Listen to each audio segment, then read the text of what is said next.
Ah, alors nous arrivons maintenant à l'autre question cruciale. Combien faut-il de nains pour creuser en 2 jours un tunnel de 28 mètres dans du granit? Qui s'appelle aussi gestion du personnel minier en zone de creusement intensif. Vous savez combien nous autres... De petite taille, minier de petite taille. Oui, nous aimons le langage administratif, hein, beaucoup. Alors, donc, le sujet. Le granit. Voilà. Le granit est une roche magmatique plutonique à structure grenue, c'est-à-dire entièrement cristallisée, formée par le refroidissement lent et en profondeur d'un magma issu de la fusion partielle de la croûte continentale. C'est une roche acide, composée principalement de quartz, de feldspath potassique, de plagioclase sodique et de mica. Les roches volcaniques sont des rhyolites, blablabla. Bon. Il y a du mica dedans, vous avez le chocolat avec les vaches violettes? Oui, oui. Vous avez dit que la marmotte elle est dans le papier d'aluminium. Vous avez tous compris que c'était une roche dure. Hein. Donc c'est pas si facile que ça de creuser dedans. Les nains. Les nains sont des êtres humanoïdes de petite taille, avec une barbe, 2 bras, 2 jambes et un casque. Et une odeur pestilentielle. Ils ont aussi très dur et très acide. Slide suivant. Un nain seul, muni d'une pioche standard, avance à la vitesse de 3 mètres par jour, sur un modèle standard, granit standard, avec une pioche standard, qui permet le passage d'un nain et de son équipement standard. Voilà. Sachant qu'on ne peut pas mettre plus de 3 nains en même temps au travail sur un tunnel standard, parce qu'il manque de la place, donc ils n'arrêtent pas de se battre. On voit bien que s'ils étaient plus de 3, non, c'est ma pioche, non, c'est mon bout de caillou. Donc, ils arriveraient donc à 9 mètres par jour, soit 18 mètres en 2 jours. Donc c'est pas assez, c'est insuffisant pour atteindre 28 mètres. Nous considérons bien sûr qu'on attaque le tunnel par un seul bout, parce qu'il y a toujours des petits malins qui disent « Ah oui, mais alors, nous, c'est l'autre bout et tout. » Non, non. Donc, sur le slide suivant, nous verrons qu'on ajoute une équipe de nuit. Nous voilà déjà à 6 nains. Bon, là, c'est bon, on atteindra la distance. Alors, pour le slide suivant, s'il vous plaît, voilà.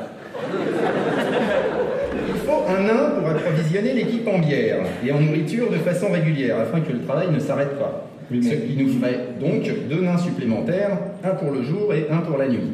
Mais n'y a-t-il pas un facteur à appliquer à le rendement de l'équipe de nuit? Parce qu'il est bien connu que les nains travaillent le jour et boivent la nuit.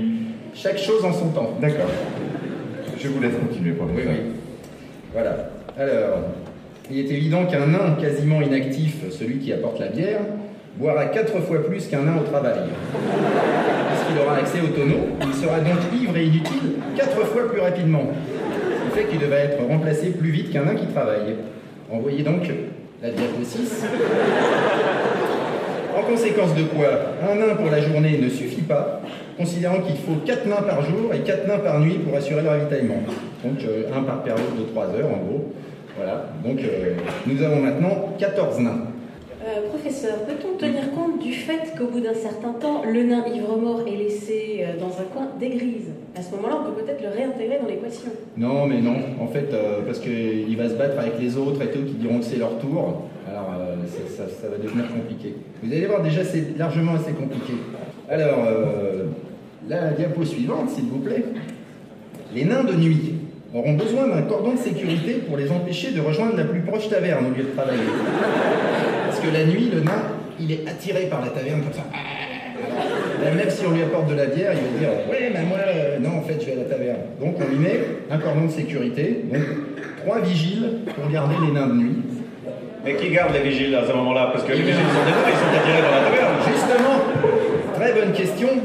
Donc, nous avons besoin d'un manager de sécurité afin d'empêcher l'équipe des vigiles de rejoindre la plus proche taverne. C'est bien foutu quand même. Ah ouais, à cette étape-là, nous avons donc déjà 18 nains. Je pense que c'est une femelle naine qui, elle, ne boivent pas et qui se battent avec une boîte à vrire. Non. Autre question? Alors, nous devons considérer l'usure des pioches. Une pioche standard, en contact avec le granit standard, doit être régulièrement affûtée et réparée. Nous avons donc ici un tourneur de manche, en bas, et un forgeron nain, donc un pour chaque équipe, donc le jour et la nuit, ce qui nous fait 4 nains supplémentaires. Et slide suivant, s'il vous plaît. Alors, un autre facteur entre en jeu, les nains refusent de boire de la bière dans des shops sales. Alors, c'est pour eux une grave entorse à l'hygiène. Alors, c'est un peu bizarre. C'est la seule entorse à l'hygiène d'ailleurs. Ouais, oui, c'est un peu bizarre de la part de gens qui prennent un bain par an, mais c'est comme ça. La bière, c'est dans des shops propres.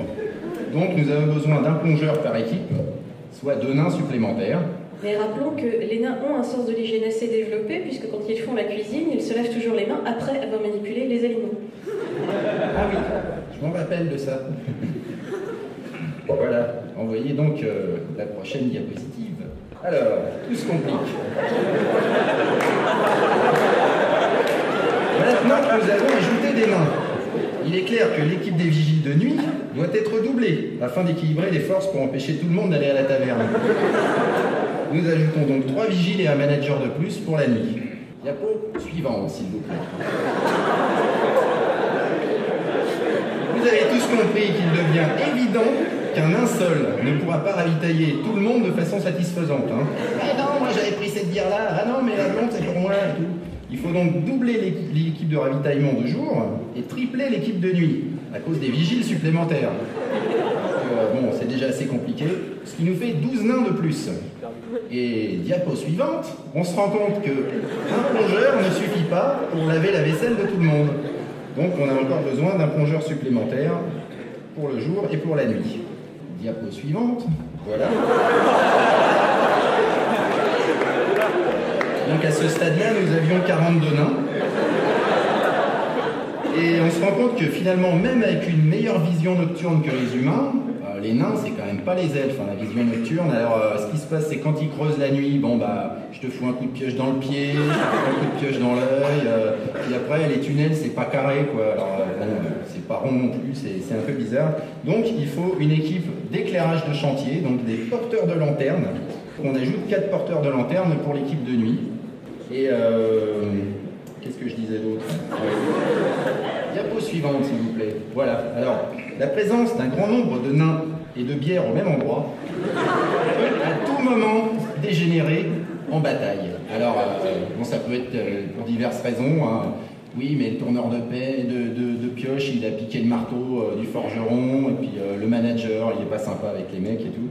Donc, nous avons besoin d'un guérisseur nain par équipe, un pour le jour et un pour la nuit, soit 2 nains supplémentaires. Conclusion.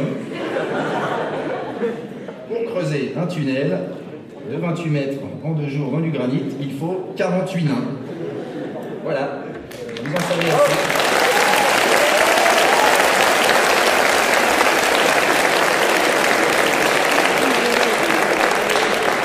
Et vous comprenez pourquoi chez les nains on sait très vite compter, parce que tout est très vite très compliqué.